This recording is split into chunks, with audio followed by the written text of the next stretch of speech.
என்றால் என்ன? Sharing our feelings, sharing our emotions. நம்முடைய மனதில் என்னெல்லாம் கவலைகள் இருக்கோ, என்னெல்லாம் குறைகள் இருக்கோ, எதெல்லாம் நமக்கு தேவைகள் இருக்கோ, அதெல்லாம் இறைவன்கிட்ட மனது விட்டு நம்ம வேண்டிக் கொள்றது தான் பிரார்த்தனை. அதுக்கு ஒரு லாங்குவேஜ் முக்கியம் இல்லை, அதுக்கு ஏதாவது ஒரு சான்ஸ்கிரிட் வெர்ஷன்ஸ் தெரியணும்னு அவசியம் இல்லை, ஒரு ஸ்கிரிப்சர் வேணும்னு அவசியம் இல்லை. மனசை விட்டு, ஹிருதயத்தை விட்டு நமக்கு என்ன வேணும் அப்படிங்கிறத புலம்புறது. அப்படி இல்லைன்னா சில விஷயங்களை நம்மளால யார்கிட்டையும் ஷேரே பண்ணிக்க முடியாது.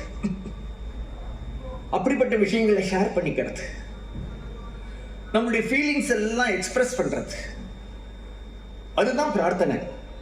அந்த பிரார்த்தனை எப்படி இருக்கும்னா, பிரார்த்தனைனா நடந்தே தீரும், நடக்கலைன்னா அதுக்கு பேர் பிரார்த்தனை இல்லைன்னு பேர்.